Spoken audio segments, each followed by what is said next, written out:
8, Chapter 11, Chemical Effects of Electric Current.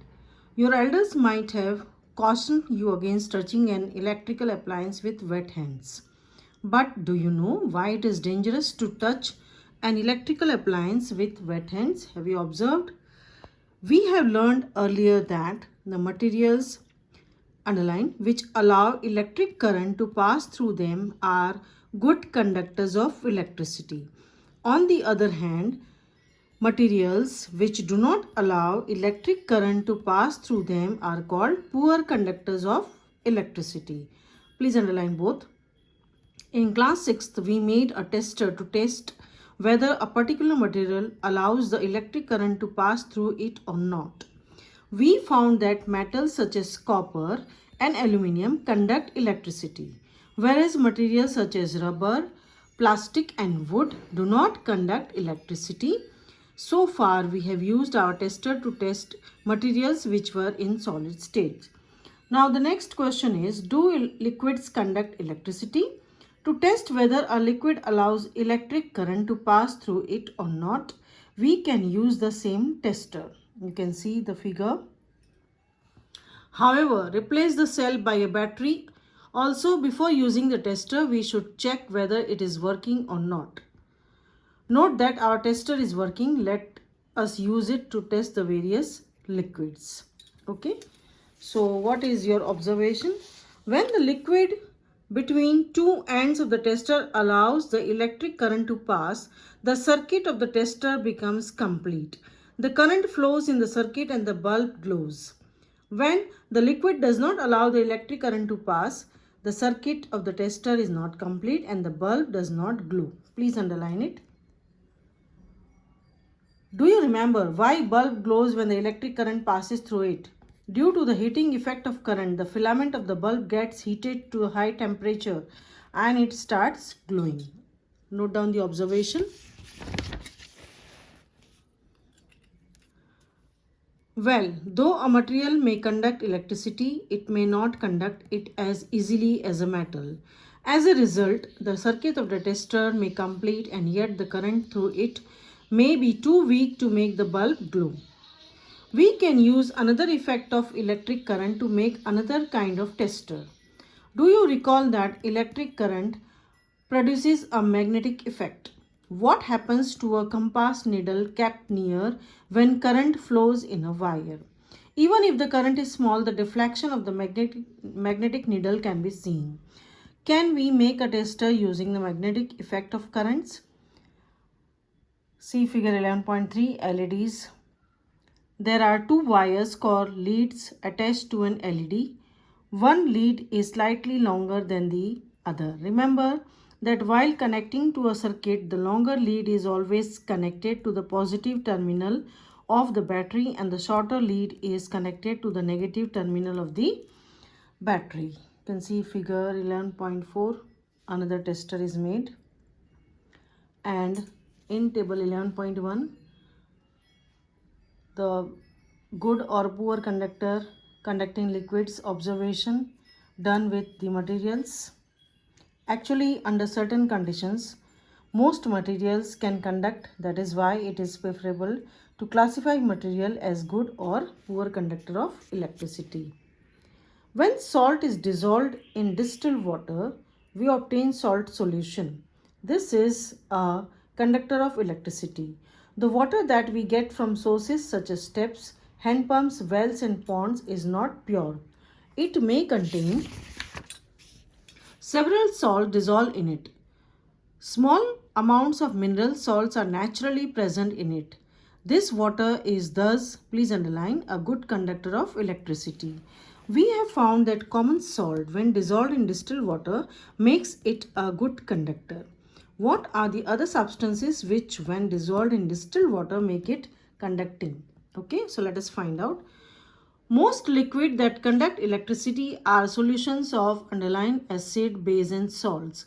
When an electric current flows through a conducting solution, does it produce an effect on the solution? Next point is chemical effects of electric current. In class 7, you have learned some effect of electric current. So let us find out. What does it say? The passage of electric current through a conducting solution causes chemical reactions. As a result, bubbles of gas may be formed on the electrodes. We can see the figure. Changes of color of solution may occur. The reaction would depend on what solution and electrodes are used.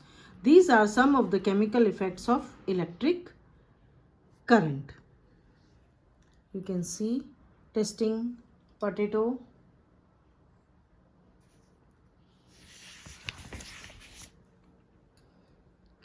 Electroplating. You know that a brand new bicycle has shiny handlebar and wheel rims. However, if these are accidentally scratched, the shiny coating comes out, revealing a not so shiny surface beneath. You might have seen women using ornaments which appear to be made of gold. However, with repeated use, the gold coating wears off, revealing silver or some of metal beneath. In both these cases, a metal has a coating of another metal. Do you wonder how a layer of one metal can be deposited on the top of the other? When electric current is passed through the copper sulfate solution CuSO4, copper sulfate dissociates into copper and sulfate. The free copper gets drawn to the electrode connected to the negative terminal of the battery and gets deposited on it. But what about the loss of copper from the solution? From the other electrode, a copper plate, an equal amount of copper gets dissolved in the solution. Thus, the loss of copper from the solution is restored and the process continues. This means that copper gets transferred from one electrode to other. Okay. The process of depositing a layer of any desired metal on another metal by means of electricity is called electroplating. Please underline. It is one of the most common applications of chemical effects of, this is the example of chemical effects of electric current. Electroplating is very useful process. It is widely used in industry for coating metal objects with a thin layer of different material. You can see the figure 11.8. Okay. The layer of metal deposited has some desired property which the metal of the object lacks. For example, chromium plating is done on many objects such as car parts, bathtubs, kitchen gas burners, bicycle handlebars, wheel rims and many others. Chromium has a shiny appearance. It does not corrode, does not rust. It resists scratches. However, chromium is expensive and it may not be economical to make the whole object out of chromium. So the object is made from a cheaper metal and only a coating of chromium over it is deposited. Jewelry makers electroplate silver and gold on the less expensive metals.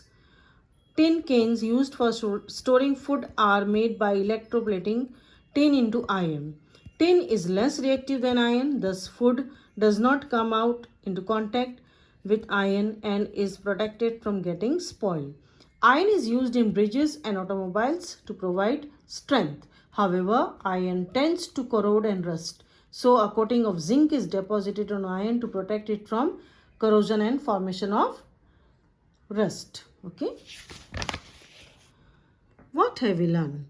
Some liquids are good conductors of electricity and some are poor conductors. Most liquids that conduct electricity are solutions of acid and base. Okay. The passage of an electric current through the conducting liquid causes chemical reactions. The resulting effects are called chemical effects of current. The process of depositing a layer of any desired metal on another metal by means of electricity is called electroplating. Okay. And then you have to find out the answer of the exercise. Okay.